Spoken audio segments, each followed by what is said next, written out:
Alright, so video making the rounds right now. It's got everyone in a tizzy. I'm pretty cautious on getting my hopes up on stuff like this because there's a lot of stuff going on. But what we're talking about here is whether or not the Republican delegates can be bound to vote for whoever that state picks. So, like, if, as expected, the remaining states pick, at least in the beauty contest, pick Mitt Romney, the ones that actually go to the convention on the first vote, do they have to vote for Mitt Romney? Mitt Romney's election depends on that being yes. Because if it's not, then who knows? It'll be open to a vote. Of course, I would hope it's a vote that they say out loud, where the state says how many votes for such and such, because I do not want it behind closed doors. But what we're getting at here is if it's open, that changes the game tremendously. And that means the election has just started. And it's also because one thing is what I love about it is that if this is true, which, I mean, for what he says here, and I'm going to play it, it almost seems like it has to be true. And the media is going to have shit on their face. Oh, that's going to be so good. It's going to be so enjoyable. I'm going to sit back and enjoy them. Watch them wipe the shit off their face. So let me play this here. Or fairvote.org's interpretation. It is the interpretation of the RNC legal counsel. In 2008, this issue came up. It was actually in Utah, where a delegate did not want to join with the rest of the state and vote for John McCain, and instead demanded that his vote be cast for Mitt Romney. Oh, the irony. McCain won Utah with 62% of the vote in 2008. But here's the most important part. In that delegate's fight to cast a dissenting vote was this statement over the specific issue. Jennifer Sheehan, legal counsel for the RNC, plainly stated in a letter to Nancy Lord, Utah National Committee woman, several weeks before the convention, the RNC does not recognize a state's binding of national delegates, but considers each delegate a free agent who can vote for whoever they choose. And the National Convention allows delegates to vote for the individual of their choice, regardless of whether the person's name is officially placed into nomination or not. And that statement is about as clear as it gets. The delegate process was actually... Now let me explain something here, though. I want to make sure people understand this. That's how they felt then. Okay, so don't be surprised if that's no longer the case and the RNC changes its rules just for this occasion. So again, I'm just trying to keep people from getting too hopeful, too excited. But who knows? We'll see. Let me play the rest. Designed to entrust a group of voters with the power to override the popular vote in each state in order to ensure that the best candidate is chosen. Keep in mind, the Republican and the Democratic parties are not government agencies. Correct. Yeah. They're private organizations, more like clubs. So voting within a party is not bound by election law. And that's what you need to know. The national media isn't telling you something very important. This past weekend, Congressman Ron Paul swept the delegates in 2 states, in Nevada and in Maine. At this point, all the delegate momentum appears to be on his side. So, much of what we've been telling you for months has now finally been mentioned by several national outlets. Bloomberg Business, U.S. News and World Report, even radio host Mark Levin this week have finally started to hint at the idea that, well, maybe Tampa isn't going to be inevitable after all. Stay tuned. And that is Reality Check. All right, so there you go. I mean, that's what he's coming up with, and well, I guess we'll see. I mean, it's an interesting situation to be in and trying to figure out. I guess another reason I am sort of hesitant in this stuff is I don't know if Ron Paul would ask our people to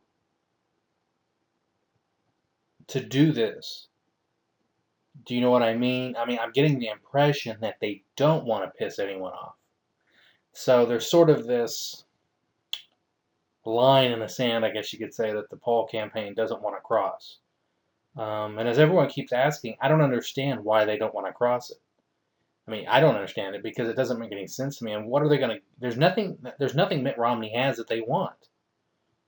I mean, even if you get a concession from him on, let's say, the Federal Reserve, what be friggin' do? He's still not going to cut any government programs.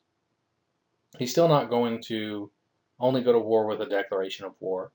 He's not going to stop sending covert operations into nations like Iran. He already told us he would send covert operations. And covert operations lead to war. And of course, sanctions and all that crap. And well, I'll forget sanctions. Sanctions at least have to be voted on. So it's not just a presidential thing. But I would say probably covert operations and declaration of war through the Congress, those are probably maybe my two most important issues because it's a simple one. And I kind of wish Ron Paul would have put it this way in the debates when asked about foreign policy. I would repeat that constantly. I support war through a declaration of war through the Congress so that we go to war as a nation together. And that's all I'm asking for. So if there's a threat such as Iran, then declare war against them through the Congress. Now, a lot of you here listening to my voice know that they're not that kind of threat, so you know that we couldn't declare war. And what does that tell you? That tells you they're not the kind of threat that would rise to that level of war, therefore we shouldn't go to war. That's the whole point of the process. That's why it's difficult, because it's so important. And it's so damaging to our country, the lives of the treasure we lose in these wars.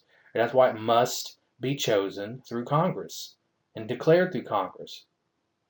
And that's also why I would never support sending in covert operations. Because what happens is we send in a covert group, and the American people, they have no idea what this group is doing. We don't know of what they're inciting and the deaths that these covert operations are leading to. And so it's completely un-American, and I'll never support it. Instead of and that's another thing I'm getting on a rant. I'm worried that, like, if Ron Paul were to end up in the debates, let's say somehow, it is 2012, anything's possible, so Ron Paul does somehow end up beating Mitt Romney at the convention, ends up getting the nomination.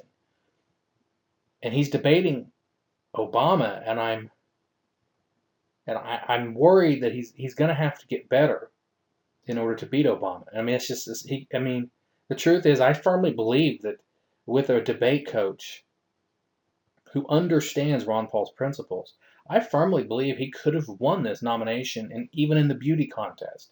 Yeah, it would have been difficult. There would have been, some states that he would, but I mean, if he could put the argument together properly, he gives people the wrong impression that he is a pacifist. Why are they getting that impression? No, it's not just because of what other people are saying. They're getting it because of how he talks. When they get to foreign policy, and I think it's because he served, he gets too emotional and angry about it. And I get it. I understand it. But the problem is when he does that, the people who don't know him don't understand what he's saying. It sounds like he's against any and all wars, any and all defense. They don't understand. They're not making the connection between, all he's saying is he doesn't think that we should have went to war that way. We should have declared war. And we should declare war against the nation and not a tactic. And that we shouldn't nation build. Use those words. We should not nation build. We should not police the world. We should go to war with a declaration of war. Those three things are what we should focus on as conservatives from this point forward. And to me, it's something that could or should unite. It could potentially, if the economy unravels, me personally right now, it feels like the economy is really getting worse. Like online, Google fuckers, they released an update. It's just, and then the JP Morgan today was like, oops, $2 billion lost or something, which will probably be more by tomorrow. I don't know. The winds are changing, and I kind of wonder if maybe all Mitt Romney really needs to do, if Mitt Romney wants to win the election, if anyone wants to win the election for that matter, they need to do two things. Well, probably several things actually, but the main thing is to use our wars of aggression, our undeclared wars, and our economy and our job situation, our debt and our deficit as the weapons to defeat Barack Obama. The American people are absolutely sick of this foreign policy, but they can't get out of it either through the Democrats or through the Republicans. And so they're sort of like, oh, God, I guess I can't stand Republicans, so I'll just vote for Obama because he's better than them. I don't really like Romney. Well, but I can't stand Obama. He's horrible, so I'll just vote for Mitt Romney. But neither side is that jazz. They don't want to vote for either one of them, really. And therein lies the bizarre situation we're in right now. But in this situation, can you imagine if Mitt Romney said that, in a time of where we've got almost, 20% unemployed, probably 30 to 35% of the population who want jobs can't find them. Why?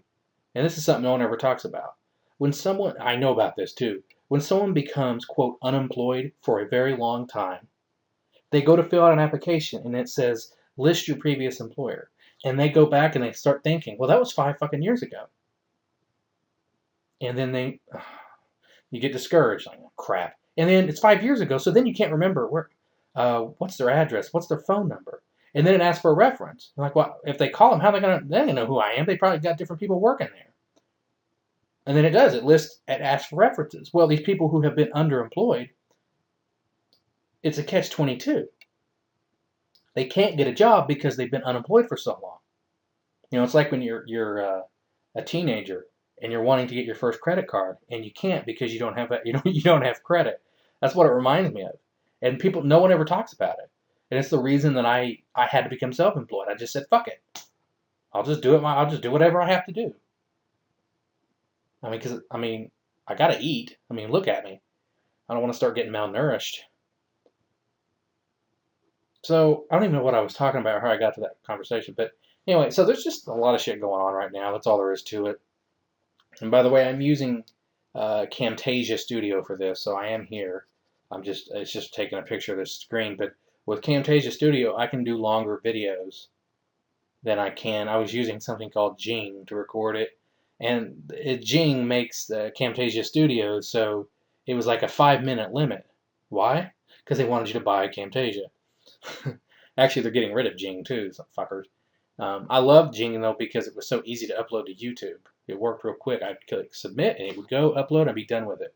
That's why sometimes there was no content in it because I wouldn't add tags. But anyways, so who knows where all this is going? I have no idea. All I know is things are really crazy right now.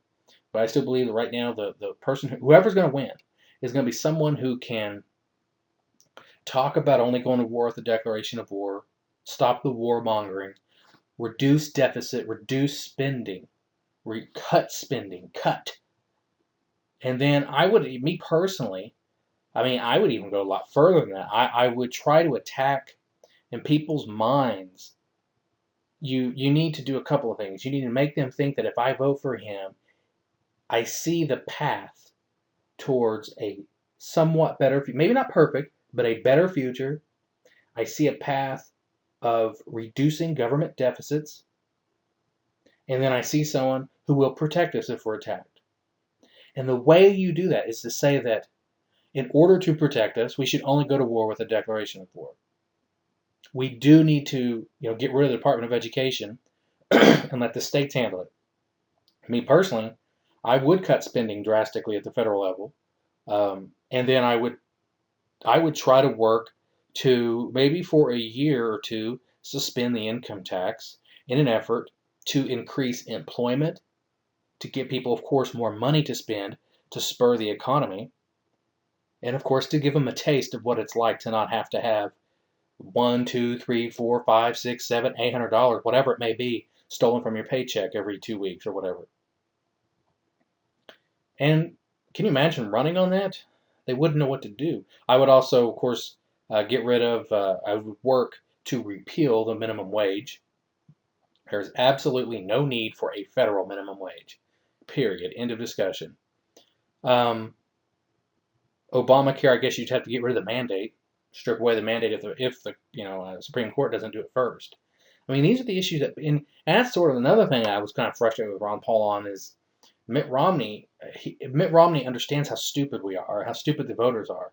And I think that's where Ron Paul sometimes fails. He doesn't recognize how stupid we are. He gives us too much credit. Ron Paul, he's too nice. He thinks we're good people, we're smart, we're going to listen to him. He doesn't realize they're not. They don't understand what he's talking about. So Mitt Romney, if you notice, he keeps repeating, I have experience in the private sector. He must say that 15 times in a debate. I've got experience in the private sector. It means nothing to you and I. We know that's bullshit. We know what that means. He has experience in having huge sums of money and then moves it around and plays games with it. Who can't be successful if they've got millions upon millions to play with? I can be very successful if you give me millions to play with. I'd like to see that little fucker try to go from zero to something.